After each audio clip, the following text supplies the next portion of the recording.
desks, a co-work, events, and an incubator, and some good partnerships with the university, who is supporting this particular event.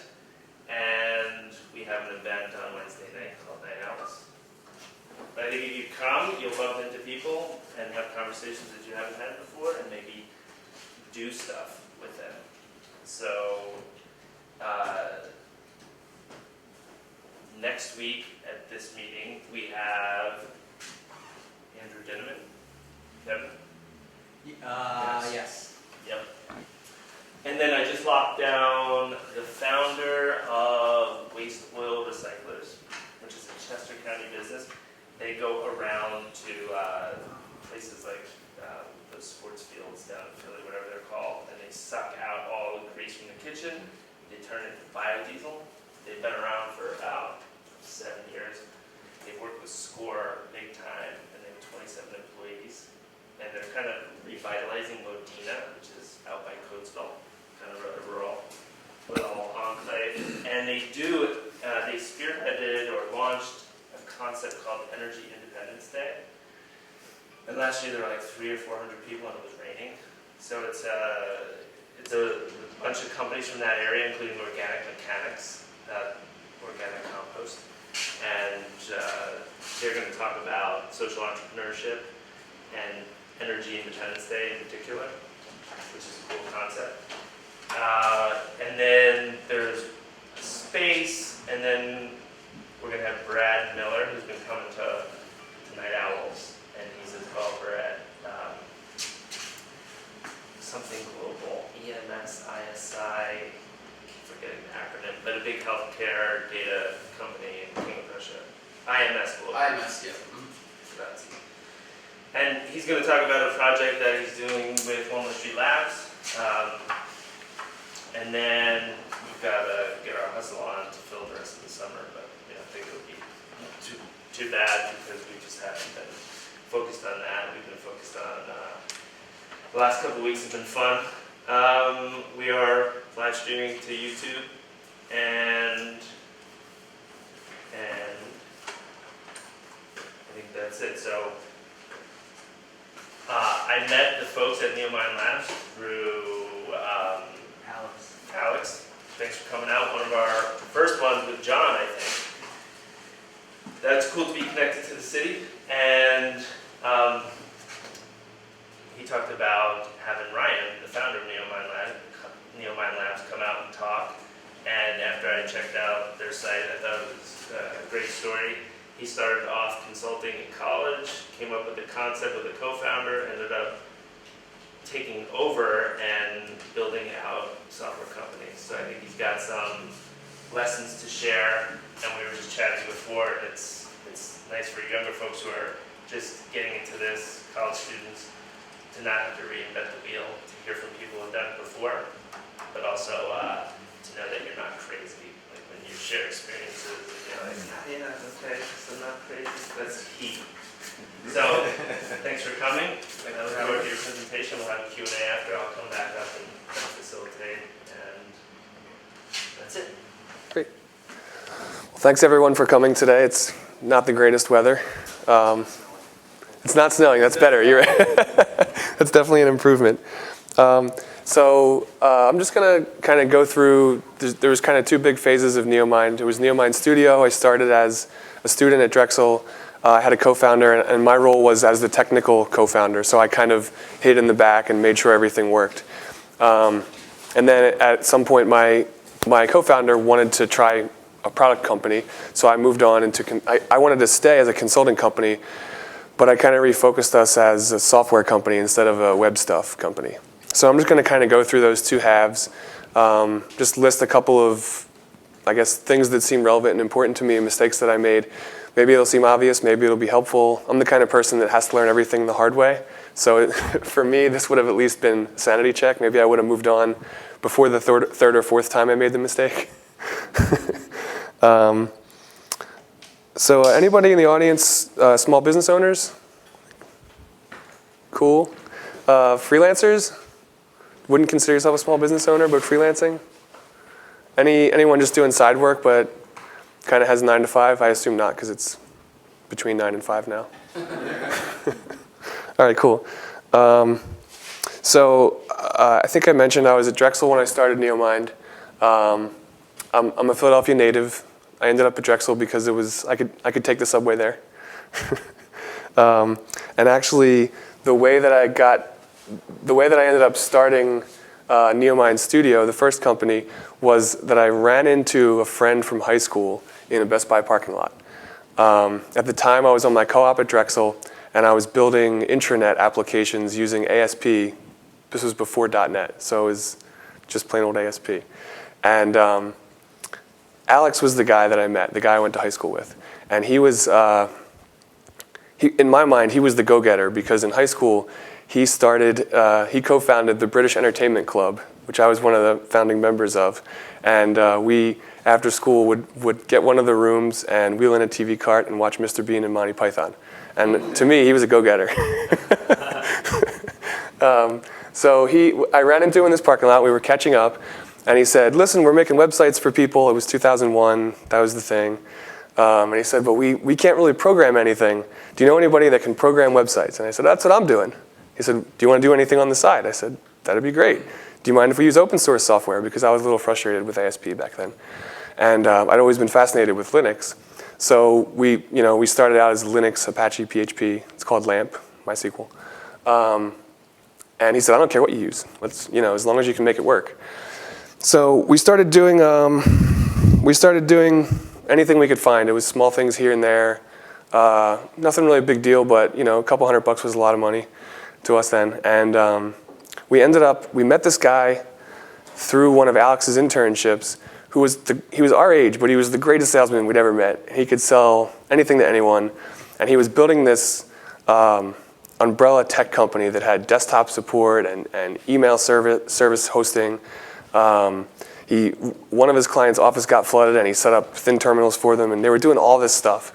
And he approached us and said, we'd like to be able to offer our clients websites. Would you guys want to be a part of this? And we said, great, here's another go-getter, he knows what he's doing.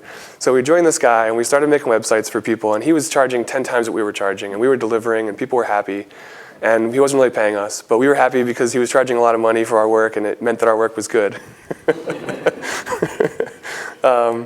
So anyway, as you can probably tell, he wasn't really running the company in a sustainable way. It ended up folding, and that's where change is always an opportunity came from. So we ended up with a bunch of happy clients that liked our work, and we said, why don't we start a company? If this guy can do it, we can do it.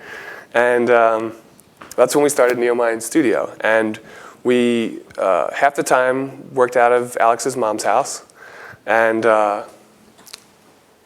we had a bunch of happy clients. But basically, my next point is, once you've got clients and you want to do something, and if you're kind of good at something, that's all you really need. So we didn't have any startup capital. We didn't have an office even really to start with. Best Buy let us pay for our laptops with 6 months of credit. So we figured we had 6 months of worth, and we went for it. It worked for a while. We had a bunch of happy clients that came in. Alex had some connections. I wasn't really getting out there and meeting people. I was just making sure we could solve all the problems people came up with. And this was, I think, in most people's stories, when they become a consultant, there's a period where they worked for a bigger company and really mastered the craft. And I think the different thing that we did here was we just kind of did it for anybody that would let us do it. And this was the period where I was figuring out how to build software, and I was forming my opinions about what were the right ways to do our job. And in retrospect, I probably would have learned more faster if I tried to find someone like a mentor type person, or somebody who was 2 steps ahead of me down the road. But if anyone is thinking about starting a company, this is the only way I've ever done it. It's probably not the greatest way, but it's good and it's cheap. And they're called the Company Corporation, and they will set you up with a company in any state of the union, can have a registered mailing address for you and be a registered agent. And it's a couple $100 and it's done. You just answer their web forms and they mail you a bunch of stuff, and you get an official looking seal and a big packet and some books about running a company. And a pat on the back. And they call you and ask for a bill for every year they want you to pay a registered agent fee. So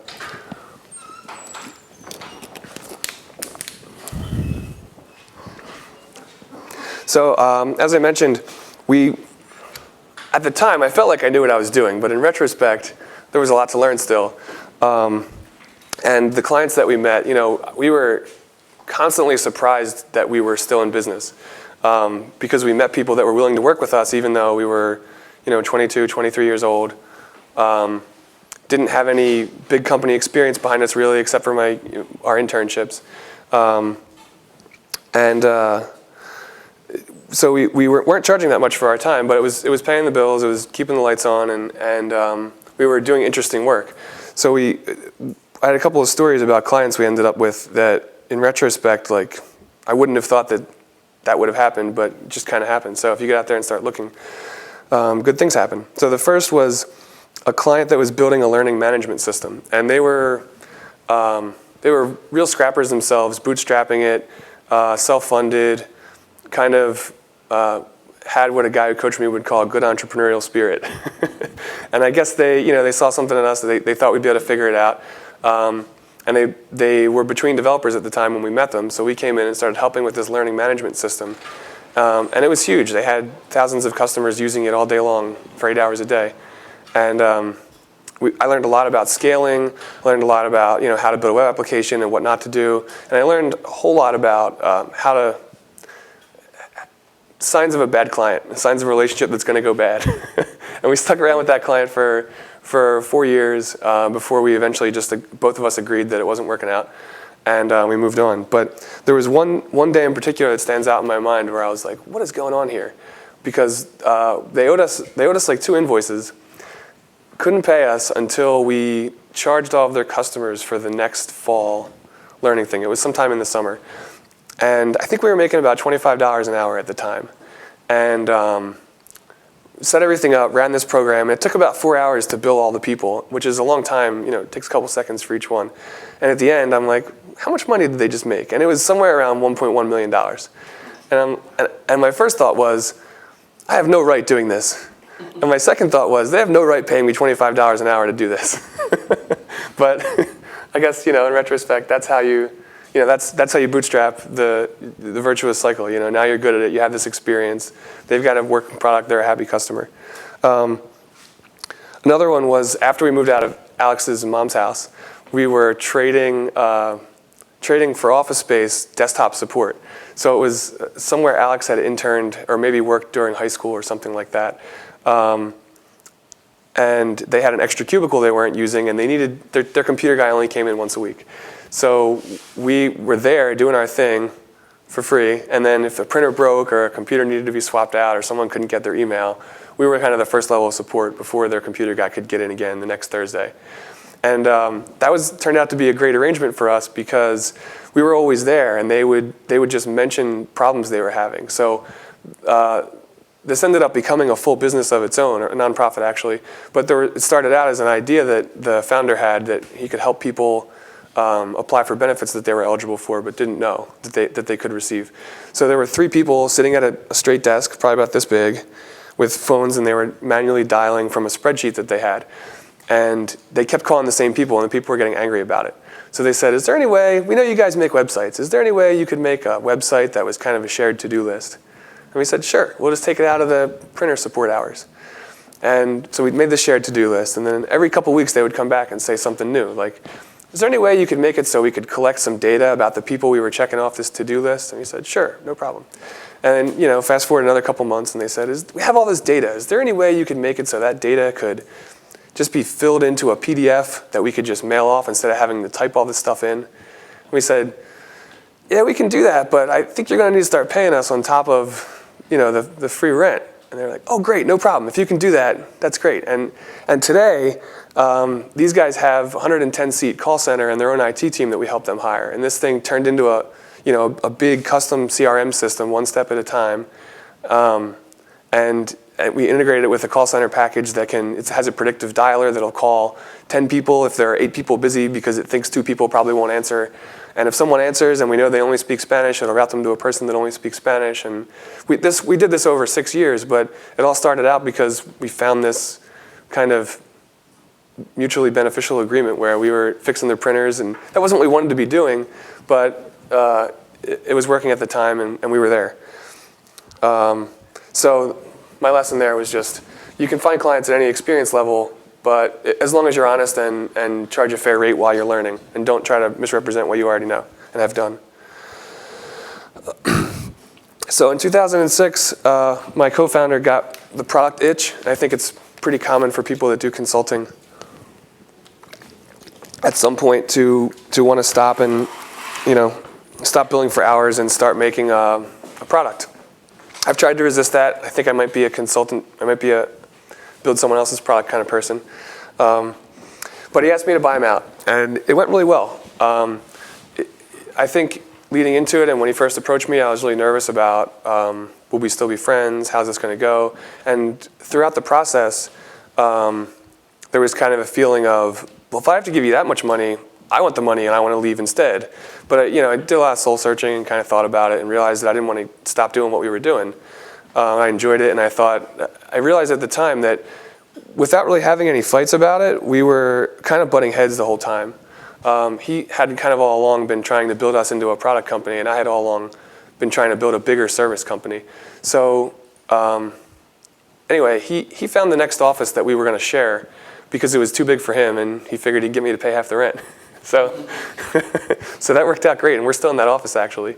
And at that time, we decided to switch away from PHP, kind of at the same time as I was deciding to focus us on software instead of web stuff, and deciding to focus us on staying a consulting company. So the people that he ended up hiring to help him build his product also agreed that they wanted to try using Ruby on Rails for their product. And that worked out great too, because we all kind of learned it together. And we had this pool of talent and people to bounce questions off of, and sort of, am I crazy, or are you having this problem too, kind of interactions. So it was kind of, I guess in some way, kind of a private co-working space almost. And we ended up subletting to more people along the way, and it's kind of continued to be that. But I don't think it's going to be that for much longer. I think we're moving. So anyway, once I went, in the blink of an eye from technical co-founder to running the business, there was really nobody in charge. I was kind of operating the business as a single person that could hire people to handle some things here and there, but there was no really business to speak of. It was just work. I was talking to every client. I was involved in every task that had to be done. I was involved in every lead that we were talking to, every sales opportunity, and I was doing all the administrative tasks for free. I guess because it was too hard to figure out how to pay myself for it, / any number I assigned to it felt like I was unfairly depriving the other developers of their billable time. So I think I personally had a lot of trouble figuring out what should belong to the company and what the company should protect to keep itself healthy. My big lesson that I learned from that was, there's probably a better way to say it, but the way I always say it is, anything you don't pay yourself to do, you're never going to be able to delegate. Because if there's no budget for it, there's no way to get it off your plate. So that was a big one for me. So this one's probably obvious, but even knowing it, I still didn't really internalize it and change my behavior around it.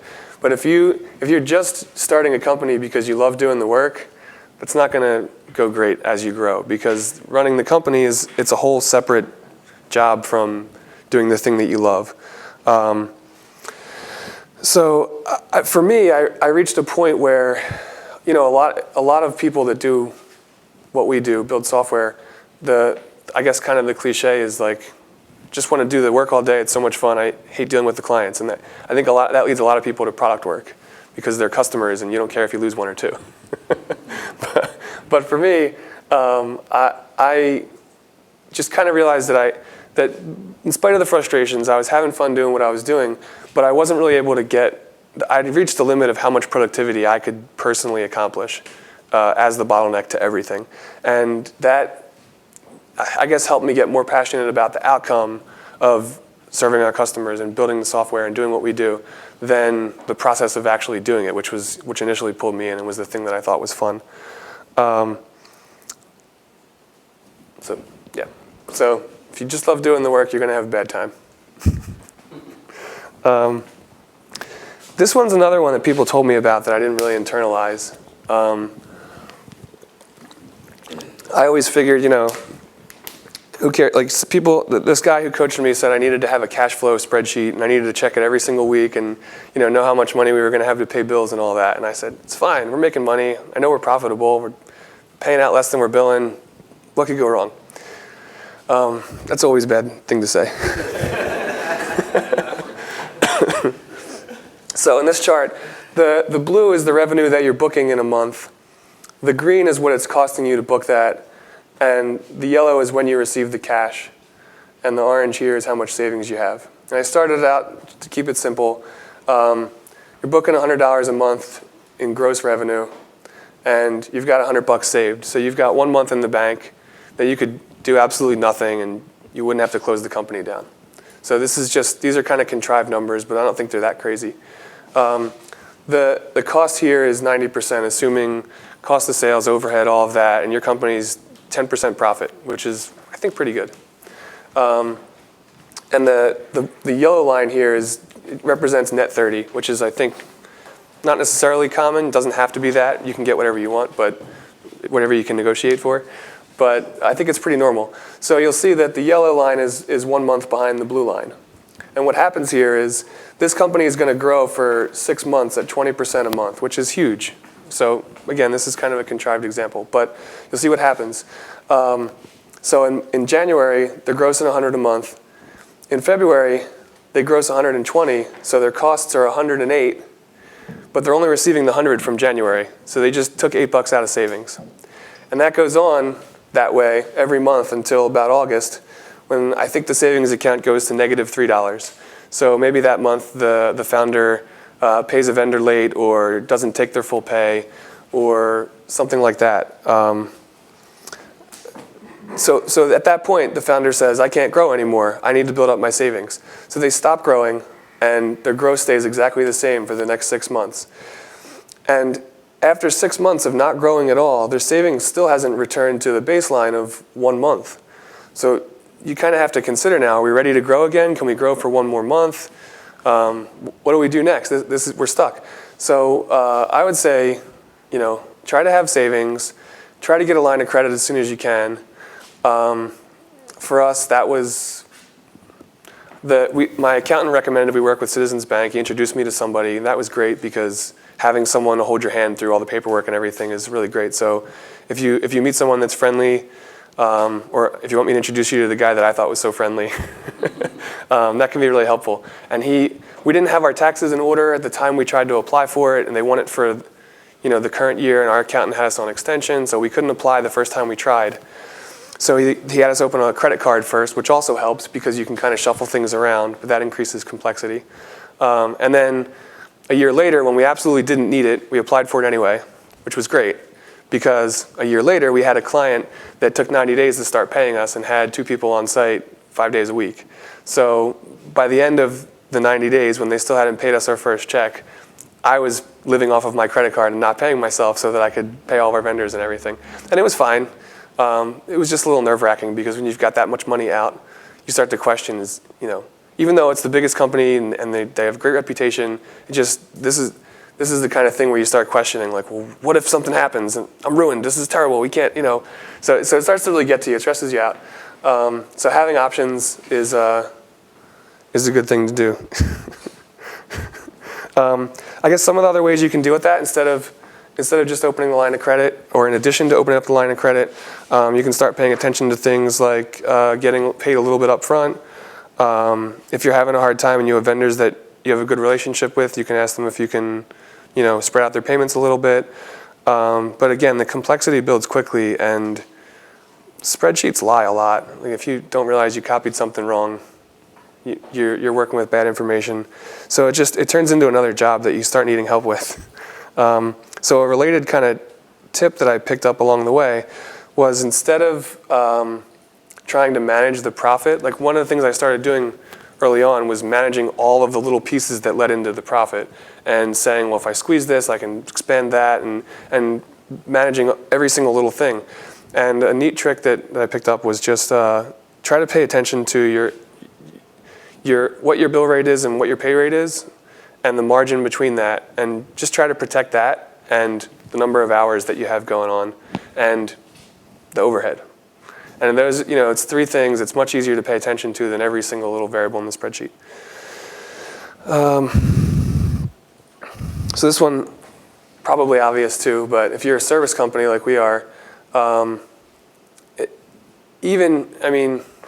Philadelphia's not a big city, not that big of a city. It's a small world. But even in New York, we run into people from all over the country, sometimes the world. Although I don't think we have that many people that outside of New York, LA, that kind of stuff.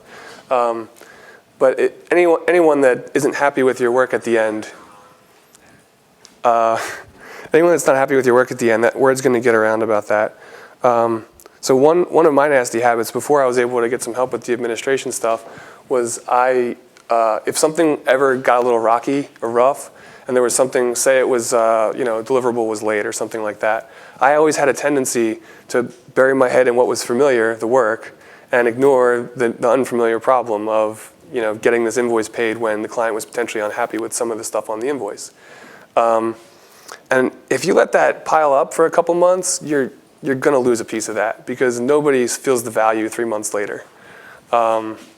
Even if the problems are going on for a while, one of the things that really helped was we put something in our task order, and we probably could have done this all along, that just said, if there's anything that's contested, you still pay for everything else, and just hold back the thing that's contested. And I think that's a good attitude to approach it with. And then you can still focus on the fact that you've done some things right, and generally things are going well. We actually had one client that really hammered this home for me, where we let it get probably 2 months out, where we didn't invoice them for anything because there were one or two little things that they weren't happy with. And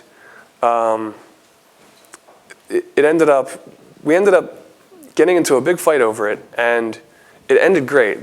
They said they'd happily recommend us to anybody. We'd have great follow-up work, great recommendation.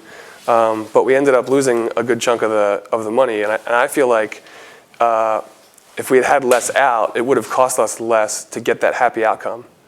So, but the important part for me was not having anybody that felt like they were ripped off or offended by how we did business.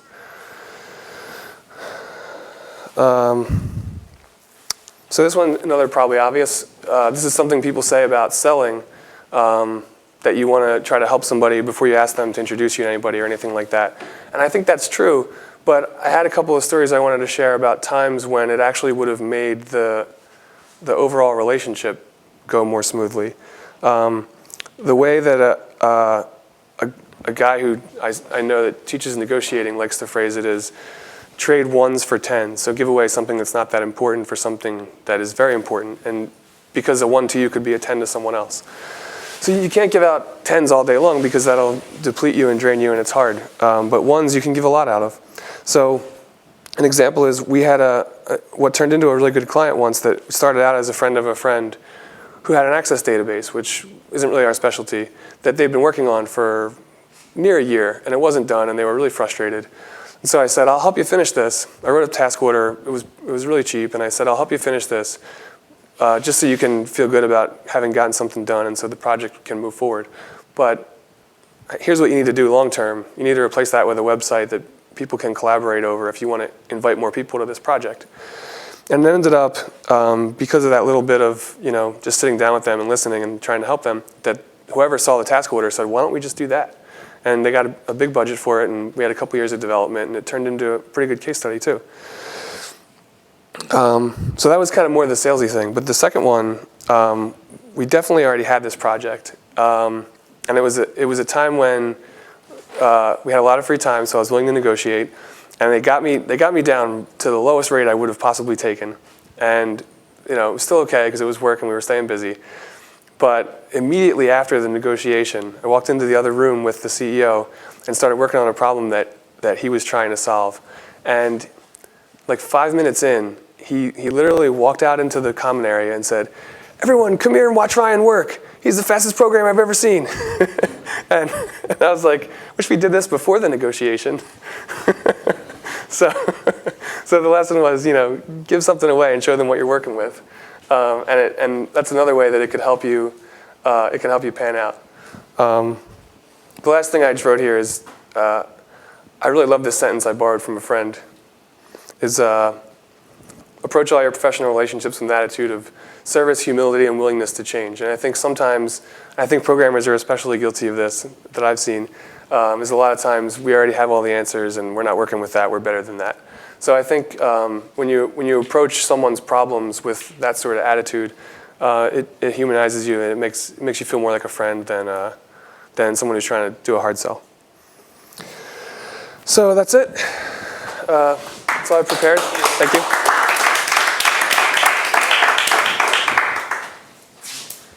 So that was really good. I like that. Thanks. Definitely followed along. There's lots of learnings in there.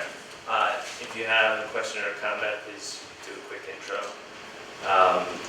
I love the Woody Allen quote. I always say 90%. I don't know. Do you have a footnote on that? No, sorry. I think I just made it up. It attributed to me.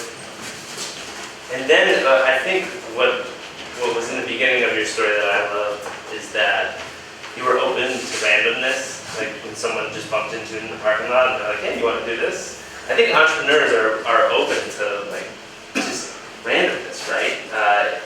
That opportunity doesn't come through the door with a suit and a little folder. Would you like to do this today? It's like random, and that's sometimes where the best stuff happens. Maybe, I don't know if that's a common trait, but I think that's a good insight. how would you have it? I didn't see it until you said it. Anybody want to riff on that or I just something think different? the give before you get was just like spot on, and that's obviously something we do a lot here. And I think when you're in such a close-knit community, like Philly is just so, like everybody knows everybody in the tech space. And it's not necessarily like that out in California, but here that's the reality, right? And so if you do, even if you help somebody and they might not have worked for you, but you're going to get a great referral out of that. 9 times out of 10, and yeah. So I think that's just like, it seems so simple, but if you do that, it can have amazing results. And Vaynerchuk is pushing that. He meme-ified it by, I think it's quoted, provide value up front. So give away Gary Vaynerchuk, that wine media juggernaut. He's like self-proclaimed guru, but he built a pretty sizable social media company from doing a YouTube channel focused on wine, a wine a day. His dad owned a wine shop, and so. I just want to first apologize. I'm Ben. We met. I'm an intern at Neomind Labs. Can you elaborate about? You mentioned when you step into a relationship with your client and you know it's bad. Can you just elaborate like what constitutes a bad relationship with your client? Yeah, I think we wrote some notes on this a while ago, and it wasn't. The frustrating part was there wasn't like a lot of deep understanding. It was more like symptoms that have led to things that ended poorly. So one thing, and this could be a software specific thing, maybe not, but one thing that we struggle with is when someone is very forcefully committed to the idea that they absolutely know how something needs to be, but can't really articulate it in a way that lines up with itself. Because I think that's going to lead to frustration when you can't give them something that makes them happy. And I guess that's probably applicable to any sort of service industry. There's that, I guess, there was a famous Steve Jobs quote that I'm going to mangle where he used to say, I think, I don't know what I want, but I'll know it when I see it. Or I can't tell you what I want, but I'll know it when I see it, or something like that. And I think, in that case, I obviously think it led to a great outcome, but the people that had to do with that sort of management style probably wasn't any fun. There's that, and then I think really a lot of it comes down to unrealistic expectations, and a lot of how we've been able to make our jobs easier for ourselves is just by setting expectations up front and then doing what we said we were going to do, which seems kind of obvious, I guess, in retrospect, but I think a lot of times we assume people understood what it would be like to work with us to develop something. And there were a lot of surprises along the way because it's our world, it's familiar to us, but to the people that aren't familiar with it, their expectations are totally different. We never had a conversation about it. So it's very jarring to constantly be receiving something that's not what you expected. So I think, especially if we're nervous about a project's success, we just try to over-communicate that right at the beginning so nobody has any expectations that are going to go on that. Thanks. I have a follow-on to that. I'll give you a real-world example. John Fisher with Brandywine Photonics. I have a customer, a customer that they're a consulting firm. They brought in their customer. It's pretty obvious that their customer has more money than brains. And it's my immediate customer, and they had money in the bank.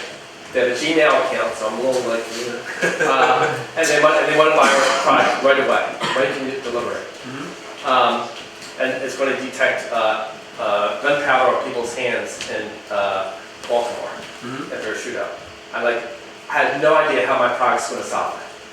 I don't believe it can, but I don't know. I mean, do you still go forward? I mean, is that how do you do when there's a layer between you and the real customer that you're not sure about? If the real stakeholder isn't in the room, there's no way, for us anyway, that the project is going to end well. We basically insist that we need to meet the person whose expectations are being set. And if that's not reasonable, we had a project where we were talking to the stakeholders, but we weren't convinced that they really had a clear idea of what they wanted to build. So they were trying to get us to do a fixed bid project that was huge for us. It was probably going to be somewhere between $500,000 and $1 million. And they wanted us to commit to the price up front when we felt like they hadn't really committed to exactly how it was going to do what it was going to do. So we went back and forth and kept proposing like a discovery. Like, we need to sit down with you and build out a prototype that you can then modify. We can't just give you this perfectly formed thing. And I don't know how much that might apply, but it sounds like if you're still going to kind of be inventing how it works, do you think the end customer is going to need to have a say in that? Like the cases where it's going to have to work and how it's going to have to be successful under what conditions? Because I would bet that the person in the middle there isn't going to be able to communicate all that as effectively as the end customer could. Or maybe even the end customer is just saying, I don't care how you do it, here's a bunch of money, it better be good. The middle customer, he has Alzheimer's, believe it or not. Okay. So it's a very complex thing. But I like your suggestion of getting the stakeholder in the room physically, at the demo, and say, do you still want to buy it, even though I haven't proven that it's going to really work for your application? Yeah, let them know that there's some risk here, and that the success, like in my world, the success would really be dependent on their ability to test it and reject it and give helpful feedback. So if you think you've got the answer and they said, oh, this doesn't work at night in the rain, that might be, I don't know if that would be a thing, and probably you could guess whether it might be or not, but the people that are actually using it are the only people that are going to have the real feedback, the real information about what's going to cause them to accept it. Get it in writing what your comments are, right? I said on the this. purchase order. I have, this is the best ever cases. But yeah, it's a good, think of your point of getting face-to-face with the customer and say, this will not work for your application. And then they'll say, well, maybe it would work for this one. Yeah. And letting that discovery process happen. Yeah, and sometimes what we'll do if we're still nervous is we'll write down all the things that it does in the task order, but then we'll go further and say all the things that it doesn't do. And we'll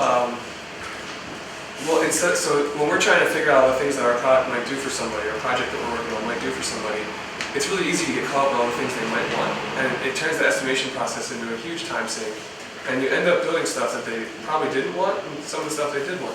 So what we try to do instead is, we think of the simplest version that might be acceptable and commit to that, and then usually each time we've had to make that decision, we name all the things that we thought about but decided it wouldn't do.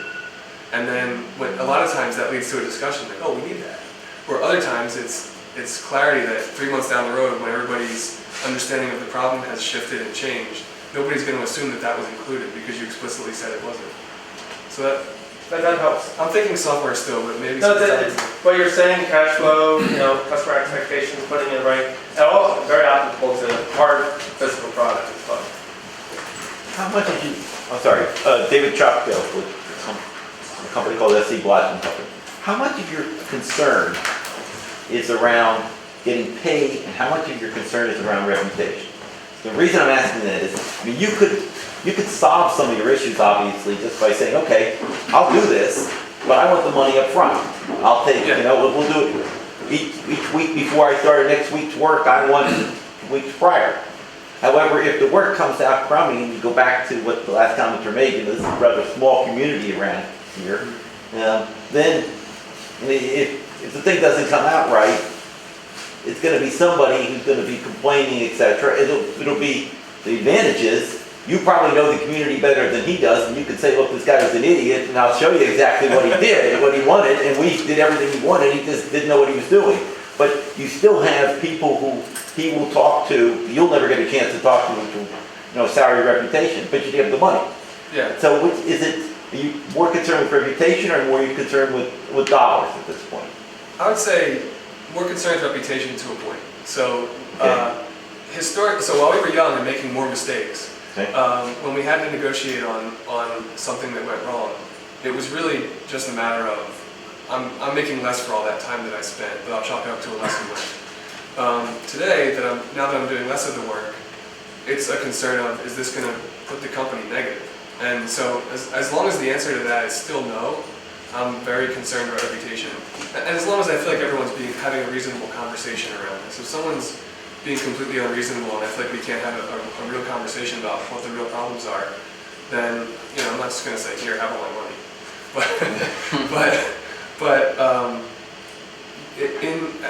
I guess I've been pretty lucky. Any time in the rare occasion that it has gone bad, it's always been either the project ended up being break even or slightly above or below break even, and it was kind of a no-brainer because I felt like once I listened to them and the complaints that they had, they were valid and we didn't see them beforehand, and it was a fair conversation and a fair outcome. So I guess it's not always going to end that way, but we've been lucky that, you know, it has for us. Hey, Mark. You're right. My name is Mark Barnes. I'm a part-time member of the Labs. Can you talk a little bit more about Neomind Labs and maybe like, you know, what does your average customer look like? Oh yeah. You know, what type of work are you guys doing for them? Sure. Thank you. By the way, that wasn't a seated question. That's a great opportunity. Yeah, you should have asked that. It went from Alex to Kevin. There's one separation there. Let's tell them. One step removed. So Neomind Labs, we build custom software for the web. Our specialty, our golden hammer since 2007 has been Ruby on Rails. Increasingly, JavaScript's included in that. I feel like the future of the web is probably more and more JavaScript, especially on the front end. And our typical client, really, the only thing they all have in common is that it's somebody who's at some point said, there's got to be a better way to do this. And they had enough autonomy and enough buy-in from the people above them that they could commit the company to trying it. So we've worked with Fortune 100 companies, we've worked with small startups with no funding. We've worked with nonprofits, we've worked with universities and hospitals. And at the bigger organizations, there's usually somebody who has permission to do things a little bit differently and try something out. And you know, hopefully that'll get some traction. At the smaller organizations, a lot of times we're talking to the owner or the CEO, or somebody who's maybe directly below that, and then eventually we get hand off to someone below that as they grow. But I guess the software that we build, I'm having a great conversation, a long, slow conversation on Twitter with someone about when is it more appropriate to build and when is it more appropriate to buy something off the shelf. And I think it's kind of complicated and nuanced, and it's subjective a little bit when it's the right time to do it. But the focus seems to be, if you're trying to do something operationally that's different, that sets your company apart, that kind of defines what you're trying to accomplish in the world, that's usually a good time to build software. So the client we have that's a hospital right now, there was a bunch of different people using spreadsheets and access databases to collect 30 or 40 pieces of data about a process that they do. It's a process that's known to be good, but they wanted to be able to write research and do quality initiatives about how good it was in their experience based on the protocol that they were using. And when they tried to pull the data together, it was just a mess. Like some people had 100 records of these 50 data points, and other people had 1,000 records of completely different 60 data points. So we worked with them to define the whole scope of everything that might be interesting, and then subsets of that they would recommend to be interesting for somebody that didn't have as many resources. So then they were able to invite other hospitals to use this tool and collaborate and put in their data and then be able to pull out data and write more meaningful quality initiatives and research because it was a broader base of data. I mentioned the call center, that just started as a to-do list, and that kind of became the core of the company. It was their whole customer relationship management system where they were able to take people in and then kind of follow them through the process in this tool, and then check up on them and see if it went well for them or not. Another project we didn't write, but they came to us because it was already written and they lost their developer. There's a kind of a medical board that's based in Philly, and they, again, all of their members are in this application, this Rails application, and they have to move them kind of through their operational process. So they need to log continuing education units, they need to take tests every 5 years, they need to pay their dues every year, and there's an annual event that they want people to register for. And all of that is accomplished through this tool because the person who runs things at their office was competent enough and confident enough with SQL that was how they could interact with the data originally. And that person's become more of a Rails developer as time has gone on because it was just the best way to get the job done instead of copying and pasting access databases and trying to accomplish it with VBScript. I'd like to make a comment. Earlier you talked about your co-founder getting the product itch. That's interesting in light of what you've talked about, which is the complexity of pricing for software. Because I'm looking at you and thinking, okay, you've done outstanding work in these different areas.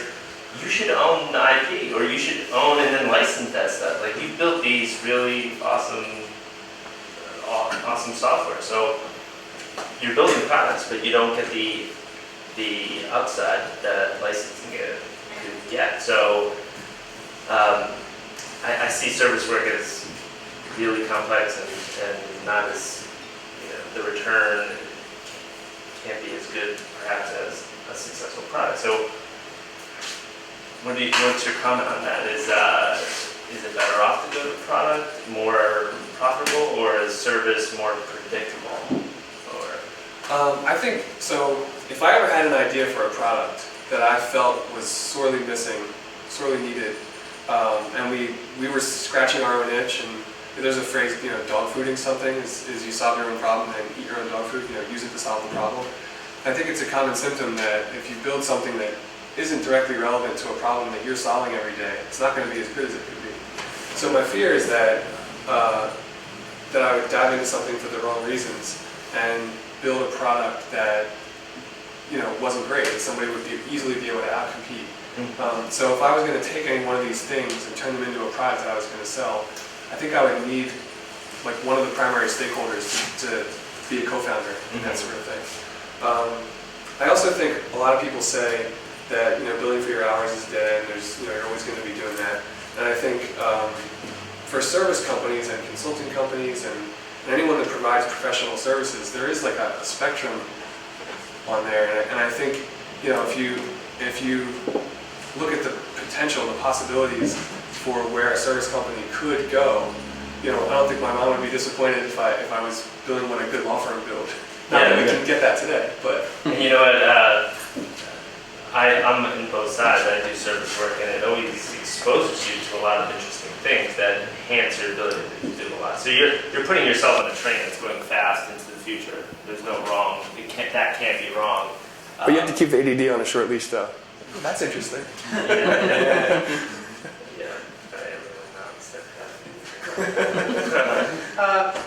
Ryan, how do you recruit? It's funny because that goes best when it's somebody we already know. So I would say the best possible thing is just staying connected to the community of people that are interested in what we're interested in.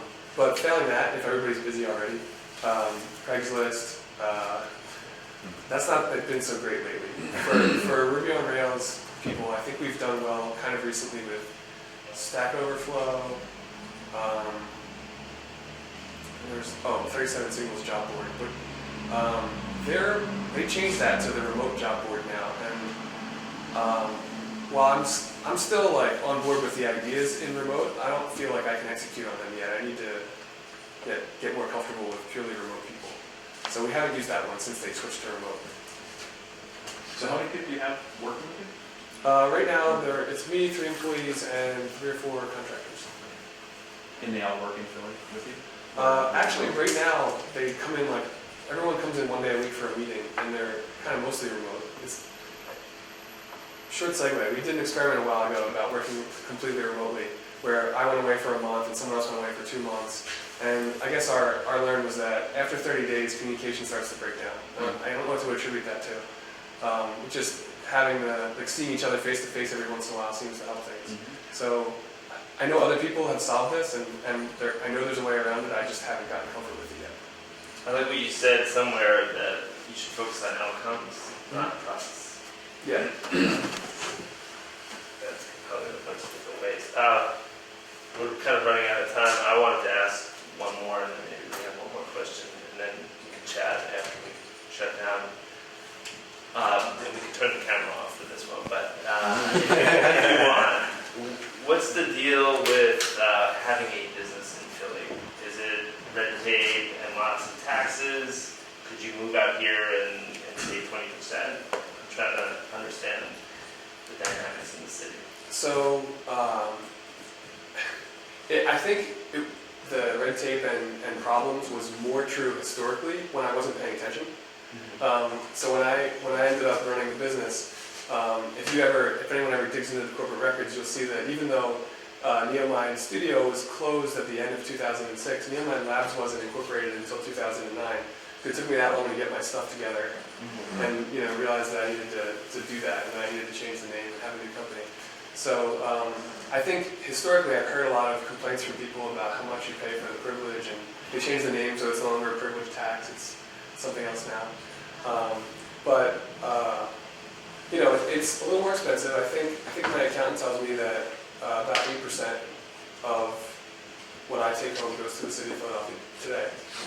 But starting in 2014, there's a new program where there's a $50,000 deduction or credit to the taxes that you pay Philadelphia for small businesses, or for all businesses, I guess. So I think what that's aimed at is helping independents who need to work in the city. And I think you're supposed to pay these taxes whenever you're physically located in the city. So if you have 1 day a week with a client, I think you're supposed to owe on those receipts. So one of our guys comes in 1 day a week or 2 days a week, and he tracks all that. And that's actually a concern of his. And he says starting in 2014, the $50,000 credit is just going to wipe that out for him. And I think in 2015 it's going to be a $75,000 credit. In 2016, I think they're going to up it to $100,000. So I think they're really trying to focus on making it easier for people to start up. It seems like Philly, with the rent differential from New York, it's a good place, and there's a burgeoning community. And from my understanding, it was like the red tape that was the last hurdle to make things rapidly evolve. So hopefully that happens. Yeah, my accountant is in Philadelphia, and he actually knows all the people that answer the phone by name. So I've been able to outsource a lot of any pain that might be there. Yeah. All right, any last questions? Obviously, Philly Tech Week is going on this week, so thanks for coming from Philly to here. Thank you for having me. Yeah. Is there anything that you are planning on going to? I know that you're probably really busy, but is there anything you're planning on attending this week? Check my calendar. Okay, yeah. I know the signature event on Friday night was a great time last year. Okay, yeah. I would really We're recommend thinking about doing that too, some of us. So. I really recommend checking that out. It was a great time last year, and there were great people present. Tonight there's a Philly RB event at Comcast, as it always is. And the open data in the classroom on Thursday looks really good. And then there's something called Bots and Brews at a place called Sing Nanotechnology, which is on Walnut Street in Philadelphia. I've never heard of them, but the name alone has me intrigued. Cool. Would you do me the favor, if you choose to go to any of these, would you mind posting your schedule of your planned events so that any of us who are capable of going can meet up. Sure, just tweet it. Yeah, that'd be awesome. Great. Yeah. Or if Clay was here, his app would be, right, where's Clay?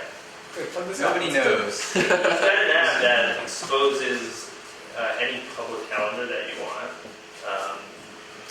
And so in this case, you could say, I'm going to publicly let the world know that I'm going to be at these 3 things on this day. I need this. I could rant to you for hours about this on problems. Clay, come back. Where are you? All right. I have one more. Scott? I have one more. You said you were initially. I made the bio on you, so I like read did a little back reading on you, and you said you're really interested in bitcoins. Maybe briefly, you could just talk a little bit about like, why you like it so much, or gamification. So I've summarized my interest in bitcoins as I just think it's fractally interesting. I think that there's, at every layer of what's going on there, it's fascinating to me. So the social phenomenon of it becoming interesting to people and relevant is interesting, and then the technology of how it works, and the fact that they've seemingly somewhat solved the generalist problem, so that you can have distributed consensus without having anyone in the middle kind of mediating that. I think the proof of work thing and the way that it's kind of an arms race that encourages people to make the network stronger by paying them. Yeah. I think that's fascinating. And I just think it would be neat to be able to pay for things even when I forgot my wallet, 'cause I never forget my phone. Cool. Yeah. Thank you. Thanks a lot. That's a wrap.